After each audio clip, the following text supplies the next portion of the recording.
So TAFE is one of our 5 or 6 major institutional stakeholder partners. And they have 35,000 students, which I think is even more than UTS, right? So I'm never aware of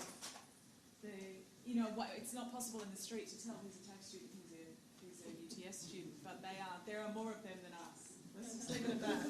Okay. Thank you. Hi, thank you for the time this afternoon. Alison Wood was going to come and do this presentation, but she sends an apology. She hasn't been able to do that. She was actually going to come in from her leave to do it, and she was very excited about doing it, but unfortunately that hasn't happened. So this is Alison's presentation. So I have seen it, so we'll have a little bit of a tour through. And who's hitting the button? Am I hitting? Oh, me, no, oh, me, it's me. Sorry, sometimes I forget.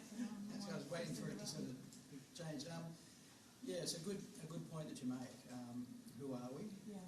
It may be one of the best kept secrets in the place, but we've been here now 121 years. It was over at Ultimo College on Mary Ann Street. It was the first permanent home of vocational education training in New South Wales. Last year we had quite a big 120-year celebration. That is the original building on Mary Ann Street, and we can move on to the next one. That's our college, and we are a bit like the UTS in terms of we've got a series of disparate campuses, if you like, in inner city locations. So we've got the main campus down there on Mary Ann Street and Wattle Street, Thomas and Harris. We've got a building across on Harris Street, Building U, and then we have a very large building, W, which is the old Marcus Clark's department store up on George Street. So on the next slide, the importance of the UPN for us is about that connected campus. And you can see the mass of the main site, but then we've got that 5-10 minute walk up to pick up Building W and create that feeling of one campus for our students.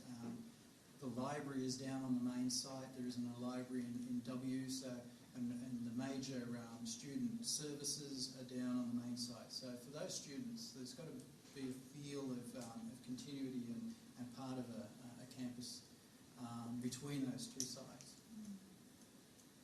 We're a little bit different, as you're saying. How do you tell a TAFE student versus a UTS student? We've got 35,300 enrolments at this point in time. We have a very part-time attendance of our students. So you can see they're 86%. A lot of them are working. A lot of them come of an evening. We also have 2,100 of them apprentices or trainees, so they're in that trades or trades related. We also have 2,600 international students from across the world doing not only our language programs but attending all of our courses. The average age of our students is possibly higher than the UTS, at 29 years of age. And again, a lot of those people are working, a lot of people coming back to reskill or upskill. And an interesting thing is that 20% of our students identify that they are graduates, so they're coming back to in some instances, to get employability skills after having completed their degree. Our staff, there's 2,100 of us at Ultimo, 420 are full-time, but then we also have a large number of part-time teachers and about 500 administrative staff. And I won't go through this, but this just to give you an idea of the range of industry training areas that we do have at Ultimo. A former institute director once said to me, if the rest of the world was wiped out and only Sydney Ultimo College survived, you could rebuild the world with the trades and experience that's behind those walls. So hairdressing to welfare, nursing, we've got automotive, computing, a whole range of program areas. Now, in terms of the UPN, what we're looking at, obviously, as I said at the beginning, it's a connectivity for us. So we're looking at a safe, friendly environment for our students to be able to traverse between our sites, but also then to go further and access public transport. 72% of our students at Ultimo access the site by public transport. In terms of the UPN UPN as a destination for students and staff in the wider community, a resource that can be there for people to be able to go out and do some passive, have lunch, or get together as a group, that actually becomes a destination rather than just a thoroughfare. And at the moment, it very much looks like a place that you really don't want to dwell. We're looking at something that sort of engages and inspires, entertains, and given that it's in an education precinct also, it's something that challenges our students. And then that is incorporated into wider city initiatives like the Euro Journey or the cycle path, so it becomes part of an overall strategy. And also becomes a point of focus for precinct activities, and Science Week is one where we do tend to come together as a series of organisations for that event. The opportunity to basically use it as an exemplar for sustainability, to basically challenge the community and our students and have people think. And there was that wall that was up there temporarily during the student accommodation build that was quite interesting in terms of doing that. We're also thinking, we've got music students down on our side, we've got design students, we've got fashion design and fashion technology, and so a space that they can use and engage with and showcase some of the things that they do and put on some events or shows or short films and that sort of thing, and enliven the space, and very much a feeling that you're coming into an educational precinct and what's going on, and people being aware of what we do here. And then there's the role for the community, whether it becomes a space for village markets or food sales and fairs and all those sorts of things. A bit like Chinatown turns on once a month or so in Dixon Street.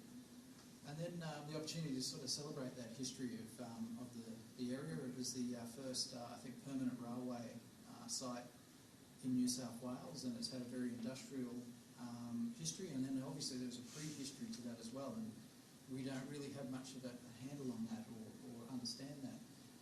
And then some opportunities there for maybe some, as somebody said, some large screen infotainment opportunity. Some of the things that we're doing at the moment, anybody who's walked through the tunnel may have noticed that we've been doing some work either side just before you come out to daylight. We've created a gallery on one side which we're going to showcase our students' work. It's going to operate as both an opportunity to showcase and people see the students' work and understand what we do, but also it's an opportunity for our students to get some employability skills around how they retail or display their works. And then on the other side, there's a series of spaces that we've rented out to the market. One is open, the others are all under offer or completed, going through, and there'll be, I think, a sandwich bar and another sort of dress shop and those sorts of things, so small-scale things. But for us, the funding from that part of the business enables us to run the gallery side of the business for the students. We're also we're just putting up a funding proposal that eventually goes through the Commonwealth Government. Building W is that gateway building, if you like, that sits astride the UPN and Devonshire Street Tunnel where they join. On the street level, you probably don't even know that we're there. What we want to do is to be able to rework that street frontage and turn into, within the reasons of the heritage listing on the building, to be able to make a very engaging space that gives something back to the street level but also attracts people in to our business and to understand our business and engage with us. We're also, as part of that, a commercial higher education training facility on the first floor. We're putting in for funding to upgrade the rear facade. If you walk through the UPN, you see this very odd-shaped pink thing. That's us. It needs some tender loving care, but there's some opportunities that could arise from that, because we do have a common wall that forms part of the beginning of the UPN that we can do some interesting things with. We're going to incorporate also spaces for a student retail and display. The idea of that former Marcus Clark department store that was one of many that were down in this part of the city because of the railway access, and that people would come into there and they'd do the major department shopping, 100 years later, thereabouts, the railway is now bringing in students into a student precinct, and what we would like to do is try to resurrect that street frontage, and now we're basically displaying and selling the business of education and training. And we also want to try to do a bit of improvement of the interconnectivity between our ground floor and our lower ground floor, to be able to pick up that gallery and have another way for people to move from George Street down to the lower level. But it's not an open, sort of retail type connectivity. It'll be a more subtle connectivity. And then the future for us at Ultimo College, we've just recently completed our facility strategy towards 2031. What we want to do out of that is create a unified campus with strong connections between our sites. So the UPN plays a big role in that. We want to increase the transparency and the connectivity that we have with the local area. We've coined the term Fortress Ultimo, essentially for Ultimo College, because you've got as many solid walls as you possibly can and gates, and nobody really knows what happens beyond those. We're looking at creating a new front door. Our major entry is opposite Ultimo Road, but the sort of desired line for people is to come down the UPN, come through the ABC, and then come across in one fell swoop across Harris Street and pick up our entry at Thomas Street, which is more a secondary entry. So if the UPN works and drags people further down into Ultimo Road and people find Ultimo Road an attractive way to go, then our main entry then works again. So it's one of the things that we're interested in keeping an eye on. We want to leverage the opportunity for our college space for commercial activity. So part of that transparency side of things is that you can create opportunities for student-related services. And we want to create a new green heart for our campus. It's a very asphalt campus. It's a very high-density laneways. It isn't a very student-centric campus. There's not much of it that encourages you to dwell or to stay or to network or collaborate or sit on a lawn. And we want to look at creating that sort of space in the campus, and as a resource for not just our college but the wider community. And then a heritage master plan, because we do have quite a number of gorgeous heritage buildings on the site. And this just gives you a bit of an idea of those connectivity that we have at present. We're sitting there in the middle, and we've got the opportunity of linkages across with the UTS. There's the linkages coming down from the UPN and Harris Street and the Ultimo Road desire lines for people to get down to Piermont and eventually to Chinatown and across to Broadway and along the Jones Street Mall. So there's quite a bit of ways for people to access the site. And that's the future, an idea of creating much more opportunities for flow into the site and transparency. So that was it. Thank you.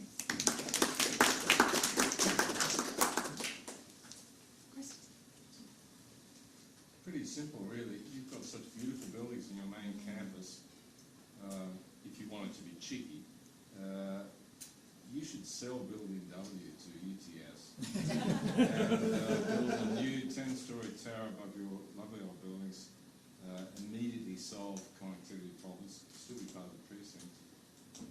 Because that Building W is the natural mouth of the whole UPN and also the entrance to actually UTS, and I don't think wouldn't be any denigration of TAFE. So it's funny that in these master plans, when you produce master plans, the elephant in the room is why have that building out on that square, which is really like just behind UTS and needs to be a very gaping, like opening for the UPN to work at all. So I think you're sitting on a gold mine. What do you think of that provocation? We've all of those things have been considered at one point or another. We see Building W as a really attractive. It's a lovely building, but it's for our business. Even better buildings. Yeah, but it's. You reckon that's good for your business? Not good for your business. You've got that poor TAFE sign up there, and it is magnificent, but it's a lonely. It's not on your campus, which is really rich down there. This is an obvious kind of disconnect, isn't it? It's like you chop someone's head off and kick it down the road. At 6,000 student enrollments, though, it is large enough to be. It's larger than most colleges in the TAFE system. Yes. So So it does have its own economies of scale. to operate on You its need own. space. I agree. You need another a building for that. You need to be compensated. I don't know. When you look at the diagram, you go, no. Yeah, just this the- Think of is it being the a Marcus student, Clark you know. building, right, that we're talking about. It sits at the mouth of the tunnel out here, where the pedestrian tunnels come I through. mean, I remember being a student, and those that elective subjects, architecture, New South Wales Uni, to do electives, they're actually within the real campus. So you have to go, oh, I have to go up and do my drama elective now. Am I going to go? And it's kind of that distance. No. Oh, that's the kind of student you are. I'm sorry, I mean, all students are like that. I mean, it's just not going to work. I mean, Well, it does work, which is a good thing. I mean, Yeah, so I'm on your side. I love your pictures. You know, I don't think you need the double design. if you didn't have that, Broadway is a main street and it's the front door. Should have UTS on it. It's if the they front door did- UTS. If they didn't, if He I doesn't actually work have to for say- us. but- I don't know. Richard No doesn't work vested for us. interest. as a complete counter to that, if you didn't have a presence on Broadway, you'd be asking yourselves, what can we do? What can we buy to be able to have a You presence? put a beautiful little On tower Broadway. on that, and anyway, your buildings are your own personal. Those old that TAFE campus is gorgeous. I'm not It's a gorgeous, big fan of towers. I think No, but you hover it above. You don't lose any of your. it's you more know, about how towers the work old and the new. and how towers break up connectivity and getting students to work together and stuff. They become quite Well, siloed. you put your administration stuff. We don't Five, have there's that- we don't have 500 that many. people. It's like- In regards to the question of the tower, I think there was some thought or maybe discussion about adding housing on top of the building W. Is that something that is still being discussed? And how does that work for an environment with 86% part-time students? Yeah, at this stage we're exploring a couple of airspace options, and whether they develop as student accommodation or develop as something else or a partner opportunity. But we're also exploring just whether student accommodation does give us a point of difference in the market. And we're not really targeting local students as such, but more about the international market and whether packaging up on-site accommodation with your security and your campus facilities and all the rest of it, whether there's a premium that people are willing to pay or to actually attract additional business because you've provided that service. So we're still very explorative at this stage. But as part-time students who are working and all that sort of stuff, and they've got family and other commitments, you'd be less likely to attract them. And then there's also a willingness to pay question as well. Simon? I was particularly intrigued with your strategy that seemed to appropriate part of the ABC building to go and integrate that with your campus so that you then got the UPM and then onto your building. And I say that a little bit flippantly, but on a more serious note, because of that divide of Harris Street and everything else, I can see how the UPM could be included. But where do you see the real issues and how have you had any thoughts about how you might design that? Sorry, what was that last one? Have you had any thoughts how that might really work in practice and how you can get that connectivity through across Harris Street to the UPM? It's at the moment the difficulty is the street come down to Ultimo Road and the way that it works at the moment. Then you've got virtually two steps to come across the road. You have to go across the slip lane with one light and then puddle on a very small island before you then come across to the main entry. So that's relatively problematic. Even if you're on the other side of the footpath, it's quite constrained there as well, where the former Gloria Jeans was. People are kind of coming through the ABC because it's open at the moment and using that as a desire line, particularly I think wet weather and cold weather. Some come along Broadway and then down Harris Street, and they either cross before and come down one side. So they're really filtering down from a series of things. So while ever Harris Street is there as that main arterial, it's a challenge for us.